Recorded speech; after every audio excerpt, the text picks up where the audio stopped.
C'est notre rendez-vous du week-end, une semaine dans le monde, l'actualité vue par nos éditorialistes. Alors nous accompagne ce soir Anna Navarro-Pedro. Bonsoir Anna, Bonsoir. vous êtes correspondante pour des médias portugais à Paris. On est ravis de vous retrouver. À côté de vous, Gaët Minassian. Bonsoir. Bonsoir. Journaliste au Monde, enseignant à Sciences Po. Thomas Hoffnung est face à vous. Thomas, bonsoir. Bonsoir. Vous êtes chef du service Monde à la Croix, l'auteur de Boaké, le dernier cold case de la France-Afrique. C'était chez Fayard. Et on va découvrir les unes de la Croix cette semaine. Alors le quotidien, voilà le quotidien d'abord. Vous nous parlez vaccin, cancer, vaccin. Ouais. On essaie de trouver des bonnes nouvelles dans cet océan de nouvelles sombres. Et donc un espoir de vaccin pour guérir les cancers, enfin certains types de cancers. Il y a un congrès à Chicago assez prometteur là-dessus. Et la une de l'hebdo, rien à voir. C'est vrai que c'est très différent. Rien à voir pour le week-end. On a eu beaucoup du Lyon 14 ces dernières semaines, c'est pour ça que je suis surprise. Une héroïne d'opéra, et voilà, ça fait du bien aussi de faire un pas de côté par rapport à l'actualité brûlante.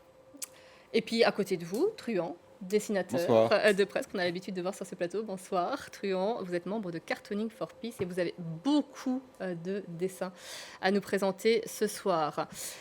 On en vient à ce qui concentre l'attention de cette semaine. Sauront aucun progrès concernant la bande de Gaza. C'est encore possible d'inverser la marche macabre de l'histoire dans le territoire palestinien. Chaque jour, les bilans de l'offensive israélienne sont lourds. Chaque jour, les Palestiniens se demandent s'ils pourront manger, trouver de l'eau potable, soigner leurs proches. La pression israélienne est aussi forte sur la Cisjordanie où 22 nouvelles colonies ont été annoncées cette semaine. Aucun progrès diplomatique non plus entre l'Ukraine et la Russie. Pas certain que les deux pays se retrouvent lundi à Istanbul pour poursuivre leurs discussions. Moscou a refusé de publier en amont ses exigences pour l'arrêt des combats. Donald Trump a eu des mots très forts cette semaine concernant Vladimir Poutine. Il est devenu complètement fou de là à prendre des mesures coercitives. C'est ce que nous verrons. Ce fut un procès hors norme et pourtant son retentissement aura été relativement faible. L'ancien chirurgien Joël Le Skwarnek a été condamné à 20 ans de réclusion criminelle, la peine maximale pour avoir agressé sexuellement ou violé 299 personnes âgées en moyenne de 11 ans. Des enfants donc. Comment a-t-il pu agir si longtemps et continuer à exercer son métier malgré une première condamnation en 2005 ? Des questions restent sans réponse à l'issue du procès. Comme chaque vendredi, impossible de faire l'impasse sur les derniers développements dans la bande de Gaza. Et comme chaque vendredi, ce constat terrible que la situation a empiré. L'aide humanitaire est trop faible, instrumentalisée. Israël avait annoncé que son activité militaire allait considérablement s'étendre. C'est chose faite. Et la mort du frère de Mohamed Sinwar, la mort de Mohamed Sinwar, le frère de Yahya, cerveau du 7 octobre 2023, est venue renforcer cette stratégie israélienne. L'indignation internationale contre ce gouvernement israélien est manifeste, mais les mesures coercitives ne le sont pas. On en parle avec vous. Il y a, comme chaque semaine, beaucoup de choses à dire. Je vais commencer avec vous, Thomas. Il y a donc cette proposition de trêve américaine qui est sur la table, qui a été acceptée par les Israéliens. On attend à présent la voix du Hamas qui devrait se faire dans les prochaines heures. Est-ce qu'elle est une solution provisoire que devrait accepter le mouvement islamiste palestinien ? Alors ce qu'on a noté, c'est que le Hamas aurait refusé cette proposition de cessez-le-feu. Il faut essayer de détailler, de décrypter ce qu'il y a sur la table. Si le Hamas l'a refusé, c'est pas par pur dogmatisme, c'est je pense que le Hamas craint, en libérant tous ses otages, ce que demande le Hamas, c'est que la fin de la guerre, mais des garanties durables pour la fin des combats, que les Israéliens ne poursuivent pas les combats une fois que tous les otages auront été libérés. Visiblement, les médiateurs n'arrivent pas à convaincre le Hamas de signer. Et comme vous l'avez dit dans le lancement, la violence se déchaîne. On sent que les deux parties, bien sûr, il n'y a pas de confiance entre les deux parties. Il faudra pouvoir imposer un règlement. Personne ne semble en mesure de le faire, à part peut-être les États-Unis, mais qui laisse la bride sur le cou d'Israël. De toute façon, il y a toujours des livraisons d'armes qui sont faites à Israël. On voit bien que, tout en déplorant le drame humanitaire de Gaza, Washington ne change pas pour l'instant de ligne. Par contre, la nouvelle donne, je trouve, c'est qu'au niveau international, on voit quand même de plus en plus de protestations, d'appels d'indignation. Elle est très tardive. Mais il faut des mesures concrètes parce que Et oui, là l'indignation pour ne l'instant, suffit c'est de pas. l'indignation. Effectivement, les Européens. Alors, mesures concrètes, ça pourrait être, par exemple, de remettre en question l'accord d'association entre l'Union européenne et Israël. C'est vrai que l'Union européenne est quand même le premier client d'Israël. Là, pour le coup, ça aurait un coût, justement, pour Israël. Mais on voit que les Européens eux-mêmes sont divisés. Et dans l'intervalle, eh bien, Israël poursuit ses opérations. Maintenant, quel est l'objectif d'Israël? Depuis le début, depuis le 8 octobre, depuis le 7 octobre, c'est de dire il faut éradiquer le Hamas. Visiblement, Israël n'y arrive pas. Alors, ça ne peut pas durer éternellement, c'est clair. La population n'en peut plus, quoi. Il faut trouver une solution. Effectivement, Anna, on a entendu hier notre journaliste dans la bande de Gaza, Rami Abou Jamous, réagir. Il disait on attend n'importe quelle bonne nouvelle. Aujourd'hui, les gens sont épuisés dans la bande de Gaza. Vous imaginez ce que cela doit être? On pense aussi aux otages dans les mêmes conditions. Peut-être pas tout à fait les mêmes parce qu'ils sont dans les tunnels, ils sont peut-être quelque part un peu protégés, mais vous imaginez aussi ce que doit être leur état d'esprit, mais on pense à cette population. Pas forcément protégés par les militaires, par les forces du Hamas. D'une certaine façon, des bombes. Quand on est un otage, on n'est jamais protégé. Non, d'accord, mais leur vie a une valeur monétaire. Je ne sais pas, madame, moi j'y suis pas, donc je ne sais pas. Voilà. Bon, bref. Non, mais on pense à ce que subit cette population sans refuge, sans eau potable, sans eau carrément, quasiment, sans nourriture, sans médicaments. Donc, on imagine bien l'horreur absolue qui a vécu là-bas. Est-ce que c'est une bonne nouvelle de penser que certains pays, notamment européens, sont maintenant en train de se dire qu'on va peut-être... on commence à critiquer les agissements du gouvernement israélien. Mais comme disait mon confrère, il n'y a pas de mesures prises pour l'instant. Même la suspension de l'accord d'association n'est pas véritablement sur la table. C'est une menace, mais n'est pas suivie des faits. Comme vous, je pense que Trump est le seul qui pourrait éventuellement, enfin, la Maison-Blanche pourrait éventuellement stopper ce massacre. Mais je pense aussi que Benjamin Netanyahou a peut-être plus d'influence au Congrès américain que Trump lui-même. Parce que, pour des raisons concrètes, parce qu'il a depuis longtemps établi des relations, parce qu'il y a des organisations au sein même des États-Unis qui relaient ces points de vue, les points de vue du gouvernement, de l'État israélien. Et donc, je pense que dans cette affaire, la fameuse fâcherie de Trump contre Netanyahou, il y a déjà 10 jours, une semaine, on ne sait plus. Après son déplacement dans les pays du Golfe. Voilà, que ces menaces ne sont jamais suivies des faits parce que de toute façon, il n'a pas un véritable pouvoir pour arrêter ce qui se passe. Et le danger même, pour avancer d'un pas, au-delà de Gaza, c'est qu'effectivement, ce qu'on peut constater maintenant, si on parle avec quelques chercheurs ou quelques personnalités américaines, en off, ils vous disent que le danger même, c'est qu'une attaque d'Israël contre l'Iran est sur la table et cette attaque-là ne sera pas une affaire comme il y a 10, 15, 20 ans. Ce sera quelque chose qui pourra nous impliquer tous et avoir de graves conséquences pour tous. Gaël, là, je vais vous faire réagir sur ce communiqué à l'instant du cabinet israélien. Le Hamas Israël somme le Hamas de choisir, accepter la proposition américaine sur les otages ou être anéanti. Donc là, il y a un ultimatum de la part d'abord, c'est pas nouveau. Oui.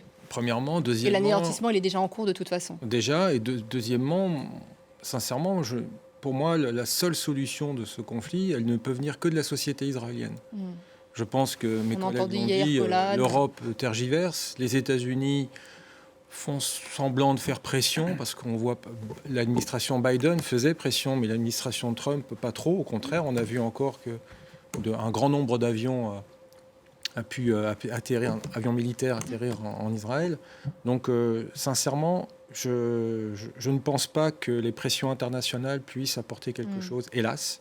Que ce soit l'Europe sur l'accord d'association remis en question ou Donald Trump dans ses menaces ou orales qui ne seront jamais suivies des faits. En revanche, pour moi, la seule solution que je vois, et encore c'est un bien grand mot, solution, mais du moins le début de quelque chose, ça ne peut venir que de la société israélienne qui peut dire stop ou à ce qui se passe à Gaza, mais c'est encore aussi là éphémère. Elle est divisée. Je crois qu'il y a un dernier sondage qui parlait de 44% mais je vois rien d'autre. La Ligue arabe, elle est out. Les Palestiniens... On ne les entend pas du tout, effectivement, les pays arabes. On sait que le Hamas le gouvernement est en exil à Doha et ça ne bouge pas. Les Palestiniens de Cisjordanie, même si c'est plutôt, on va dire, l'autorité palestinienne, mais qu'est-ce qui reste de l'autorité palestinienne? Et maintenant, ils sont sous la menace de nouvelles colonies qui vont s'implanter.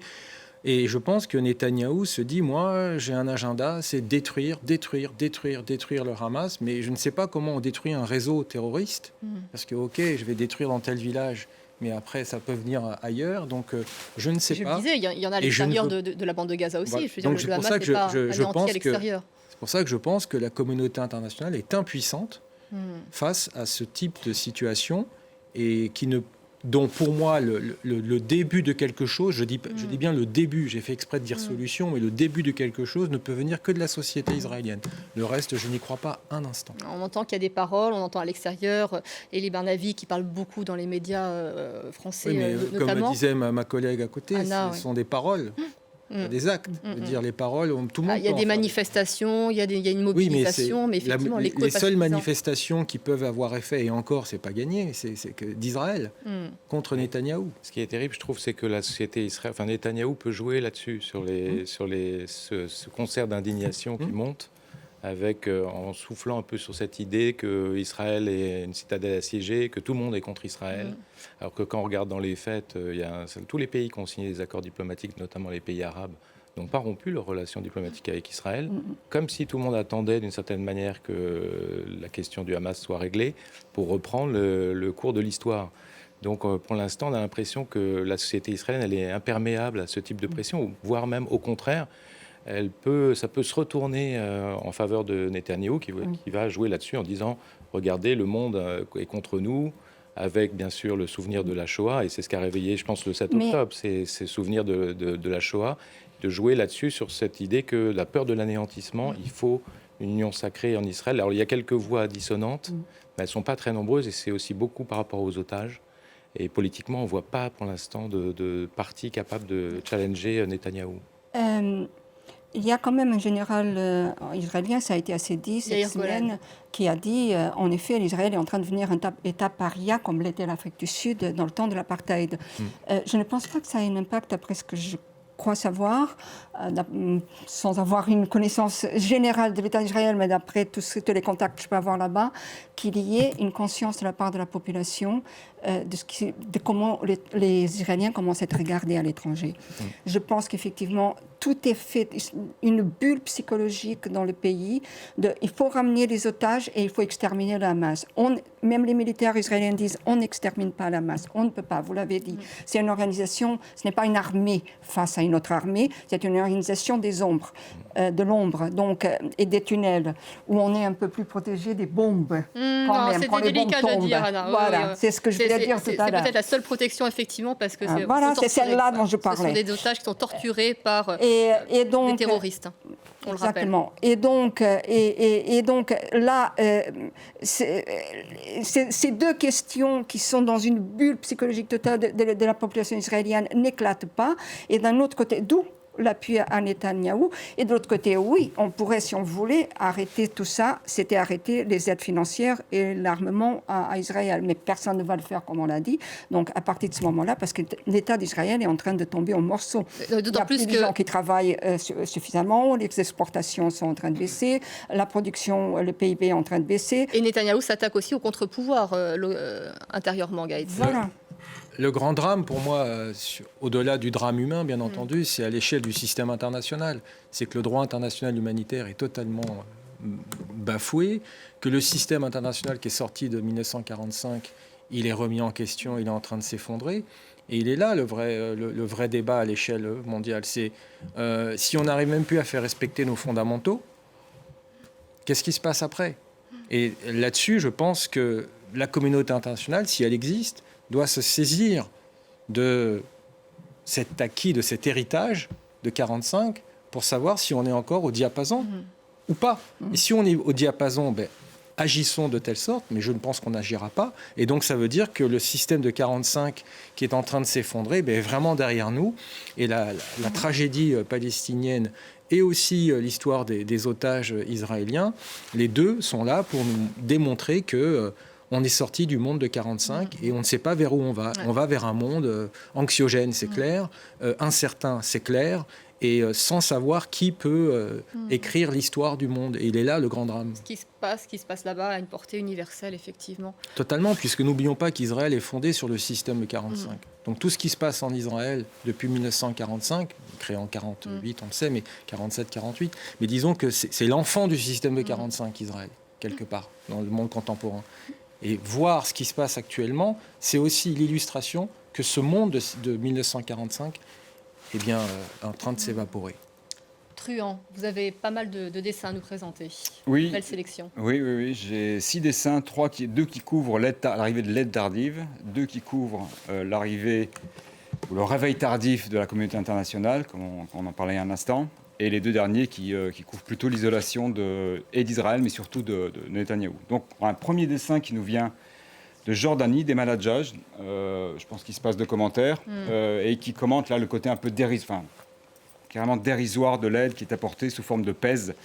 Vous montrez ici le pèse avec ces bonbons très sucrés et pas très nourrissants, avec la tête de Netanyahou. Un second dessin qui nous vient du Brésil, d'Amorim, qu'on va voir à l'écran maintenant. Alors non seulement l'aide est dérisoire, mais je crois que ce que ce dessin montre aussi, c'est qu'elle est inadaptée dans la mesure où elle est livrée par des militaires et pas forcément par des gens dont c'est le métier.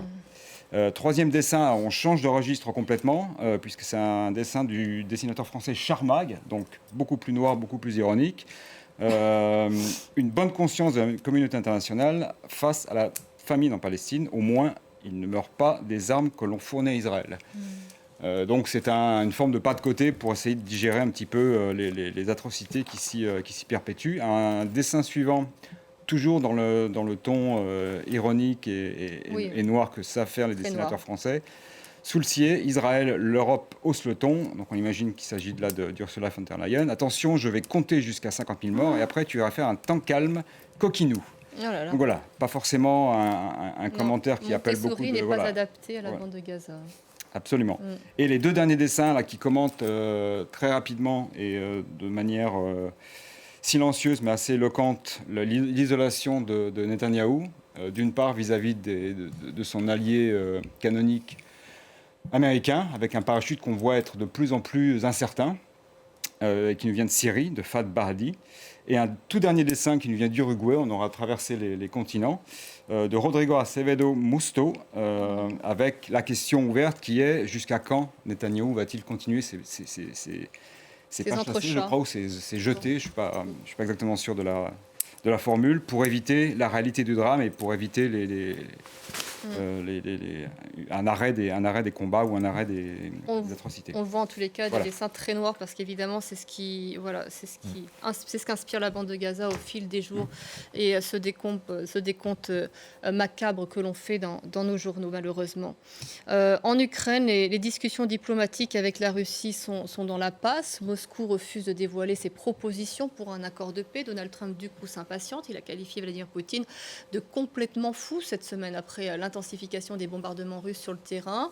Et Berlin, à son tour, s'est dit prêt à autoriser les tirs de longue portée. Alors, on va parler de cela tout de suite avec vous, Gaëtz. Avec cette décision, le chancelier répond à ce que demande en somme Kiev depuis près de 3 ans, c'est-à-dire apporter ce petit plus peut-être militaire qui pourrait faire la différence, même si d'autres pays déjà, les États-Unis, la France, avaient accepté l'utilisation de ces missiles à longue portée.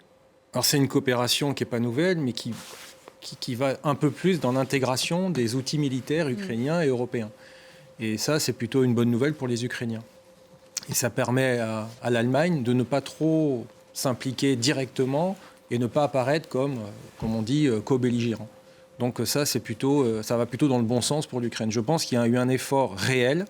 Et moi, je ne suis pas là-dessus critique envers l'Union européenne. Au contraire, je trouve que ce qu'elle fait, c'est très intéressant et c'est nouveau. Elle a pris conscience du danger et elle a décidé, l'Europe, c'est-à-dire les 4-5 grandes économies européennes, mis à part l'Italie et l'Espagne pour l'instant, mais l'Allemagne, la France, l'Angleterre et la Pologne. On rajoute aussi Zelensky parce que militairement, on peut dire que l'armée ukrainienne est une armée européenne aujourd'hui. Ces leaders européens ont décidé de prendre le taureau par les cornes pour leur propre sécurité, je dirais, pour notre propre sécurité à nous, Européens, de prendre très au sérieux les menaces que peut proférer Poutine.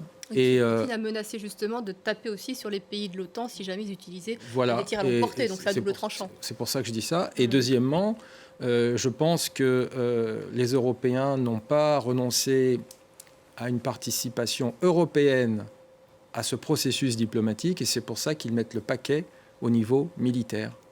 Et sinon, l'Europe ne peut pas imaginer un processus, je ne veux pas dire de réglementation, mais de discussion, on va dire, un processus sans les Européens. C'est impossible. Donc la force de réassurance, l'intégration des outils militaires européens et ukrainiens, tout ça, ça s'inscrit dans une logique de négociation dans les meilleures conditions pour Zelensky et pour l'Europe. Alors pour l'instant, les négociations, Anna, ne sont pas là, puisque Moscou ne veut pas présenter ses conditions pour discuter de la paix, enfin on ne peut même pas parler de paix, mais d'éventuellement d'une longue trêve. On a l'impression que Donald Trump tout d'un coup se réveille, enfin voilà, pour lui tout d'un coup, Vladimir Poutine serait complètement fou.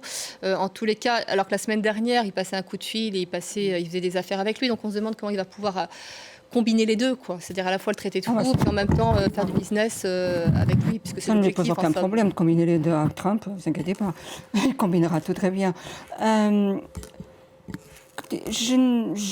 C'est difficile de dire pour lui ce qui a motivé ce virage à 180 degrés.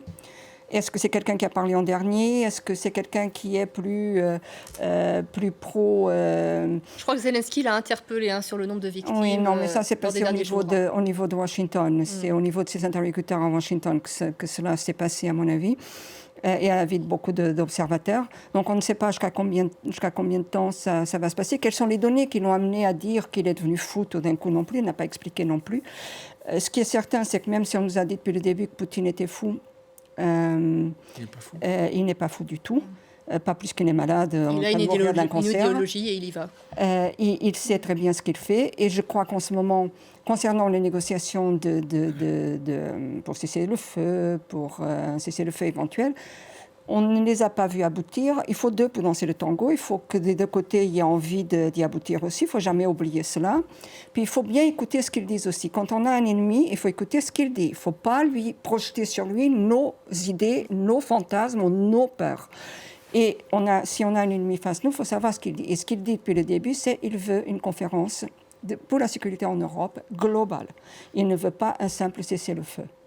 Et donc, si on ne tient pas compte de cet élément qui est une constante de la diplomatie russe et du Kremlin depuis des années, je pense qu'on va droit dans le mur. Donc. Ce qui est important aussi du côté américain, Thomas, ce sont les sanctions. On sait que les Européens ont menacé, c'était une ligne rouge si jamais il n'y avait pas de trêve. C'était il y a 10 jours, je crois, il y aurait de fortes sanctions. On n'en entend plus parler, mais c'est vrai qu'on sait que les Européens ne peuvent pas faire grand-chose sans le soutien des Américains. Or là, les sénateurs américains sont au taquet, ils sont prêts à voter des sanctions, mais ils attendent l'aval de la Maison-Blanche, et c'est là où ça bloque. Donc c'est vrai qu'effectivement, Trump joue un double jeu. À la fois, il le traite de fou, mais en même temps, il ne prend pas d'action et de mesures coercitives. Oui, ce qui est frappant, c'est que je crois qu'il y a eu un 17e paquet de sanctions, 17e, qui était sur la table côté européen. Et on voit que la Russie, l'armée russe, est en position de force actuellement sur le front. Je crois que la petite poche de course qui avait été conquise par les Ukrainiens, il n'en reste plus grand-chose. Au contraire, les forces russes sont en train de se masser en face d'une ville qui s'appelle Soumy. Donc les forces ukrainiennes sont en train de reculer. Je pense que Vladimir Poutine, comme on l'a dit, est tout sauf un fou.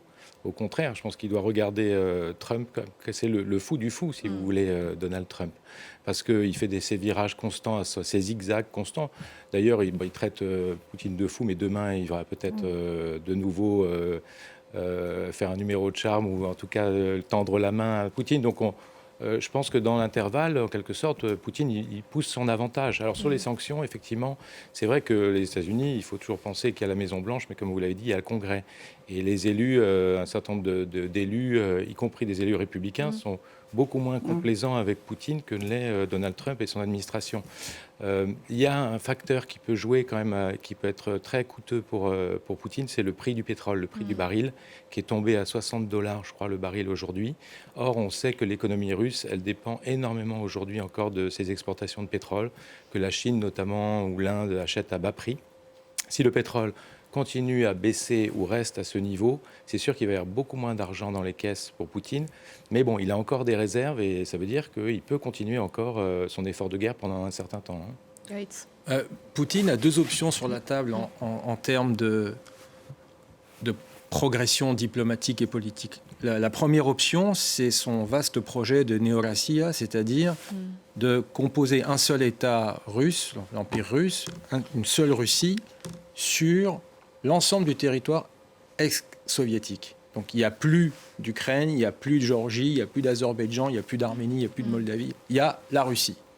Et ça, c'est d'être en position maximale. Sa deuxième option, c'est si je n'arrive pas à faire la première, au moins que j'arrive à créer une sorte de nouveau Yalta, avec des zones d'influence. Je respecte la souveraineté limitée de mes voisins ex-partenaires, mais je joue la carte de la neutralité. Je ne veux pas qu'ils rentrent dans l'OTAN. Et le seul qui peut entendre ça du côté occidental, les deux, c'est-à-dire zone d'influence et neutralité, c'est Trump. Voilà pourquoi il a besoin de Trump. On parle seulement de la question Ukraine, Europe, États-Unis. Mais Poutine doit regarder aussi ce que nous devrions faire aussi, d'autres éléments. On a parlé du prix du pétrole. Est-ce que ça l'affecte tellement parce qu'il a accepté au sein de l'OPEP, dont il fait partie, il y a un mois peut-être, avec l'actualité tellement peut-être 6 semaines, une baisse du prix du pétrole, par l'OPEP même, avec une augmentation de la production. Donc, ça m'avait interpellée à l'époque. On n'avait pas eu beaucoup d'informations du côté de l'OPEP, donc, mais il y a eu quelque chose qui s'est passé là. Deuxièmement, il regarde aussi d'autres choses. Il regarde qu'il y a un énorme problème avec l'économie japonaise au niveau des obligataires. Il n'y a plus personne, il n'y a plus grand monde pour être prêt à prêter à l'État japonais pour alimenter sa dette. Il voit que le Japon, qui est le premier détenteur de dette américaine, comme la Chine, sont en train de bazarder doucement pour ne pas provoquer une chute brutale, mais se séparent des obligations du Trésor américain. Il y a toujours le problème des tarifs qui est là, qui va venir pour nous, parce que, comme disait le patron de Walmart, cette grande chaîne de la grande distribution américaine récemment, disait les prix vont augmenter pour vous, acheteurs, consommateurs, sur votre caddie à cause des tarifs. Donc, il voit venir tout cela, il voit venir aussi les mid-terms, il va se dire, faut tenir. Donc, tous ces éléments. Et juste pour finir très rapidement, n'oubliez pas que lui, Xi Jinping disait, donc le président chinois disait il y a quelques années, vous voyez, le monde change, comme vous disiez tout à l'heure, le monde 45 change, et c'est nous qui sommes à la manœuvre. Truand, mais ils ne peuvent rien faire seuls. Oui. Personne ne peut faire aujourd'hui. D'où les alliances qu'ils vont chercher, d'ailleurs, les Chinois. Les alliances, les partenariats, plutôt les partenariats. Voilà. C'est ça, ce que Macron est allé chercher, d'ailleurs, en Asie du Sud-Est. Truand, Eric. J'ai donné votre prénom, pardon, Truand. Mon Dieu, il va falloir... vous dissimulez. Il va falloir flouter l'identité. Allez-y, vos dessins. Alors, j'ai 5 dessins qui vont parler de l'aveuglement de Trump, ou questionner l'aveuglement de Trump, avant de parler de la folie ou du fou, comme vous le disiez. Donc, le premier dessin de Clay Jones, qui nous vient des États-Unis, qu'on voit peut-être à l'écran. Voilà, ça y est. Où on voit un Trump qui est en thérapie de couple, seul, et qui attend quelqu'un, et qu'on peut traduire par « je suis sûr que Vlad ne va pas tarder ». Voilà. Donc, un aveuglement un petit peu pathétique. Une seconde explication ou une seconde métaphore pour cet aveuglement qui nous vient également des États-Unis avec Cal, un dessin qui a été publié dans The Economist. Alors ça marche moins bien en français, puisque je traduirais potentiellement ce dessin par Poutine va bientôt me manger dans la main, mais en fait c'est essayer de faire rentrer des carrés dans des cercles, et un Poutine qui de toute façon n'entrera pas dans les schémas qu'on veut lui imposer, en tout cas qu'on veut essayer vers lequel on veut essayer de l'amener. Un troisième dessin de Singapour, alors là il y a une petite séquence folie. Donc ce dessin ne dit pas grand-chose de plus que chroniquer la dernière saillie de Trump sur la folie présumée de Poutine. Mais tu es fou, arrête d'agir comme un fou. Ou arrête de faire le fou. Donc là, je pense que ça se passe de commentaires. Je trouvais le dessin amusant et sourire dans ces moments-là est déjà bien. Un second dessin sur la folie qui vient de moi, pareil, qui apporte pas grand-chose en termes de dialectique, mais que je trouvais intéressant. Alors moi, je pars plutôt du principe que les deux sont fous, mais pas forcément le même. Pas forcément la même folie ou pas forcément irrationnelle. Donc tu es fou, dit l'un à l'autre. Merci, répond Poutine. Et un dernier dessin, donc plus poétique et certainement plus évocateur que le précédent, du dessinateur ukrainien Kazanevski, où on voit un Poutine acéphale jouer avec évidemment sa tête, avec une tête nucléaire, avec des ogives, avec des missiles. Donc pas forcément, encore une fois, un dessin très, très optimiste, mais je trouve assez éloquent de la part du grand dessinateur Kazanevski. On va parler de ce dernier thème qui nous ramène en France, ce procès de l'horreur qui s'est clos mercredi, celui de l'ancien chirurgien Joël Le Squarnec, 75 ans, avec cette condamnation à 20 ans de réclusion criminelle. Il a violé ou agressé sexuellement plusieurs centaines d'enfants pendant plus de 40 ans. Une grande partie d'entre eux étaient endormis au moment des faits. Il a donc fallu les identifier, puis les informer. De nombreuses victimes ont exprimé leur colère car la rétention de sûreté des 2/3 n'a pas été prononcée. Je vous propose d'écouter deux réactions, on en parle ensuite. Quelle déception! La rétention de sûreté que pour un caractère exceptionnel. Mais cette affaire ne l'est-elle pas assez? 299. La loi contre les violences sexuelles en France n'a pas été pensée en bon sens. Nous nous battrons. Je voulais la peine de prison à vie, sans pouvoir en ressortir que les pieds devant. C'est tout ce qu'il mérite, ce mec. Par contre, il y a 299 victimes, là. Combien il y en a d'autres derrière qui vont arriver au 3e volet? Anna, ce verdict a été accueilli, on sait aussi, par des cris, des pleurs. Je parlais de la rétention de sûreté, c'était essentiel pour de nombreuses victimes. Le profil de cet homme qui a été condamné mercredi est absolument glaçant. Il est glaçant et j'ai trouvé aussi que la décision du tribunal l'était aussi quelque part. Parce que cet homme dont le tribunal lui-même nous a dit qu'il y avait, je lis, un caractère obsessionnel, voire compulsif dans ses agressions sexuelles, dans le viol d'enfants, dont la moyenne d'âge à 11 ans, vous l'avez rappelé tout à l'heure, eh bien, le tribunal a aussi trouvé qu'il avait le comportement qu'il fallait, stratégiquement. Il était poli, il assumait sa culpabilité, il demandait pardon, il répondait à toutes les questions. Et à partir de ce moment-là, c'est comme si quelqu'un qui a très belle manière, eh bien, si ça lui a servi à avoir cette peine qui est un peu, comme disait ce papa, qui est un peu en demi-teinte par rapport à ce qu'il a commis. C'est combien de vies d'enfants détruites arrivées à l'âge adulte? Combien de traumas traînés? À ce sujet, je vais citer l'avocat général. La liste des traumatismes subis par les parties civiles est interminable. Syndrome post-traumatique, troubles psychiques, stress, amnésie, troubles du sommeil, troubles alimentaires, troubles de la sexualité, tentative de suicide, isolement, dissociation. Et c'est vrai que ce qui est très impressionnant dans cette affaire, c'est que pour beaucoup des victimes, je le disais, elles n'avaient pas de souvenir de ce qui s'était passé. Et le seul souvenir qu'elles en avaient, c'était le traumatisme. Et le corps le sait, le traumatisme est là. D'où l'importance de ce procès, d'où l'importance d'avoir l'impression aussi d'avoir été réparé. C'est pas forcément le cas avec ce procès. C'est pas forcément le cas pour tout le monde. Et si effectivement il a un caractère obsessionnel, voire compulsif dans son comportement pédocriminel, alors pourquoi ne pas l'avoir mis en rétention de sécurité? Il peut sortir en 32 de prison et recommencer pratiquement. Donc, et ça va plus loin. J'arrête là, mais ça va plus loin parce que ça me fait penser quand même, il y a dans nos sociétés, en Europe, en France, en Europe, aux États-Unis, une certaine mansuétude par rapport à la pédocriminalité. Je lisais certains ouvrages dans les années 80, quand on a commencé à parler de pédocriminalité, à dénoncer la pédocriminalité organisée. Les médias et beaucoup de médias surtout se sont insurgés. Beaucoup de chercheurs qui influençaient les médias ont dit mais c'est impossible, ça n'arrive pas, ça n'existe pas. Et on a dit que les accusations qui étaient proférées à l'époque, ça venait des questions de panique morale et de faux souvenirs qui n'existaient pas. Et vous voyez, là, tout est documenté, c'est lui-même. Et là, tout est documenté. Et quand même, les enquêteurs avaient tous les carnets. S'il avait été une petite brute qui avait mal répondu au tribunal, eh bien, peut-être qu'il aurait eu une autre peine. Et là, franchement, je compatis complètement avec les victimes. Gaët, c'est vrai que ça interroge sur notamment le cumul des peines. Ça interroge beaucoup la justice, sur le fonctionnement de la justice française, notamment quand on voit que 20 ans pour 300 victimes. Pour celles connues, 299 connues, vraisemblablement davantage.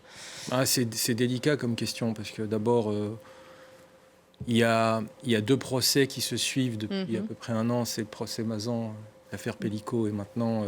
L'un à huis clos, l'autre qui ne l'était pas. Voilà, l'autre côté, on avait un visage, c'était Madame Pellico. Et là, hélas, on n'a pas le visage des victimes. D'ailleurs, ils s'en sont rendus compte.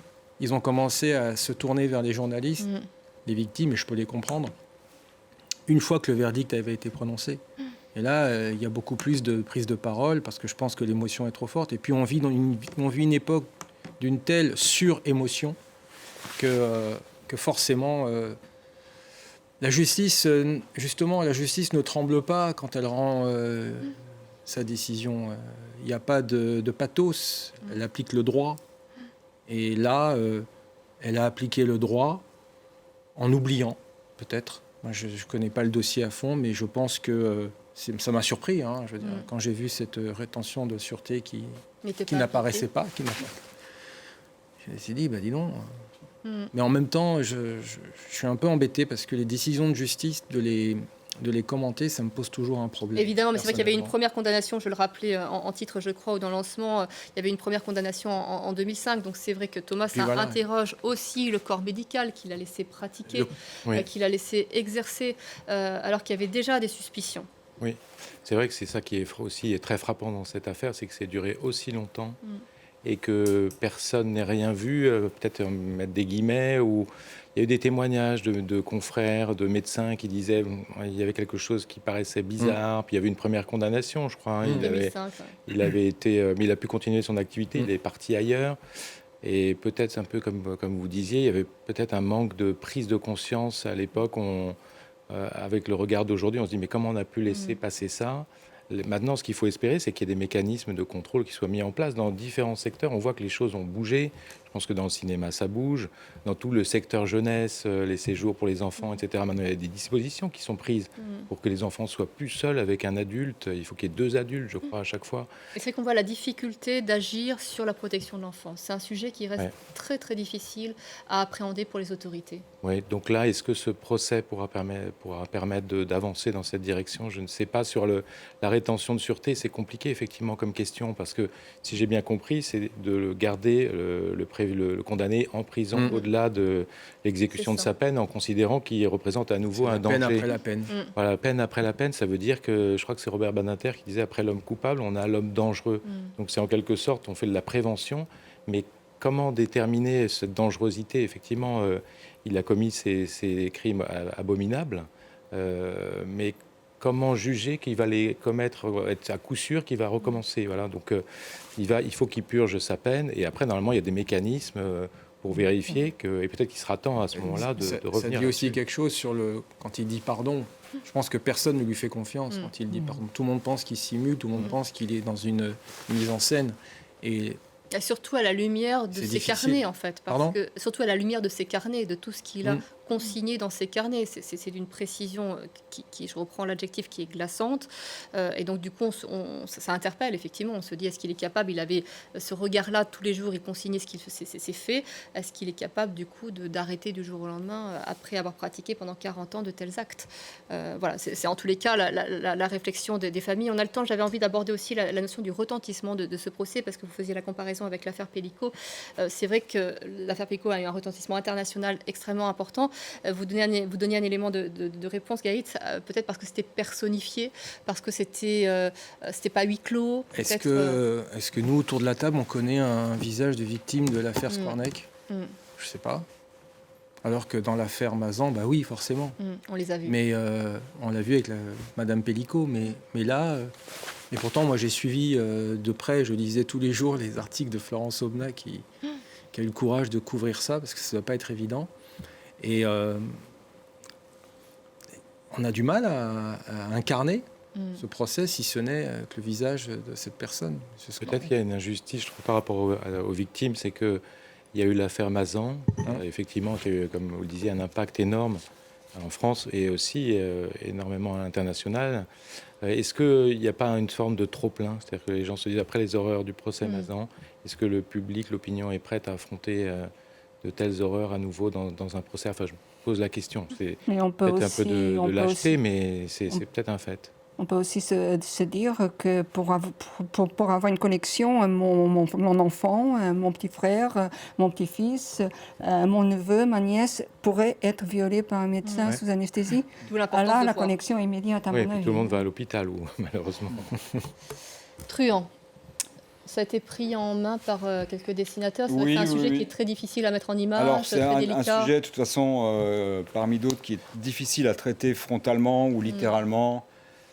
Donc, ce à quoi on a généralement recours, sans parler au nom de mes collègues, c'est le pas de côté ironique et l'humour noir. Pour aider à digérer, ce qui n'enlève pas de l'empathie, mais voilà, pour aller voir ailleurs ou éventuellement raccrocher ça à d'autres éléments plus structurels. On parlait de la maltraitance de l'enfance. Donc il y a un premier dessin, je ne sais pas si on aura le temps de tous les voir. On va les voir. Un dessin on commence par le mien, que j'ai fait ce matin justement pour essayer d'exorciser ça. Alors l'actualité m'a donné quelque chose de tout près, puisque la loi sur l'interdiction du tabac dans les lieux publics a été annoncée ce matin. Et donc j'ai fait ce dessin pour montrer un peu l'ironie, sachant que l'un n'empêche pas l'autre, de la protection de l'enfance vis-à-vis du tabagisme, qui est un vrai souci. Et j'ai dessiné là un enfant avec sa mère qui attend devant un spécialiste en addictologie qui se trouve être Monsieur Skwarnek. Donc pas hilarant, je vous remercie. Un second dessin d'Urps qui lui rapproche ou va plutôt aller chercher dans les méfaits pratiqués par l'Église ces derniers temps. Il sera interdit de fumer près d'un enfant. Donc, même sujet d'actualité, et le premier moine qui dit à l'autre, même après l'amour. Donc, passons au suivant, après avoir glacé le plateau. Oui, on n'a rien à dire. C'est très bon. Et un dernier dessin de la Serpe qui arrive, je trouve, très bien à doser l'humour noir, généralement. Les carnets de l'ex-chirurgien Le Skwarnek. Pas de chance, il y a quelques années, j'aurais été invité à Apostrophe. Donc là, ça évoque ce qu'Anna évoquait, justement. Une autre époque, d'autres mœurs. Heureusement... le regard a évolué. Voilà, on ne tolère plus certaines choses. Fort heureusement, la société parfois évolue dans le bon sens, pas toujours, mais là c'est le cas. Truand, merci beaucoup. Thomas, je vous remercie. Gaëtz et Anna, merci à vous d'être venus ce soir. Avant de nous quitter, parce qu'on le fait chaque semaine, je voudrais vous rappeler qu'il y a 2 Français qui sont toujours détenus en Iran dans des conditions très difficiles dans la prison d'Evin, Jacques Paris et Cécile Kohler. Le couple avait été arrêté sur le chemin de l'aéroport il y a plus de 3 ans au terme d'un voyage touristique. Je vous rappelle qu'ils sont accusés d'espionnage. Les relations entre Paris et Téhéran se sont tendues, là notamment avec l'attribution de la Palme d'Or à Cannes. On parle d'eux, on ne les oublie pas. Et je sais que la France se mobilise pour obtenir leur libération. C'est la fin d'une semaine dans le monde. Vous restez avec nous. Vous nous retrouvez sur les réseaux, évidemment sur notre site internet. Et puis je vous retrouve la semaine prochaine. À tout de suite.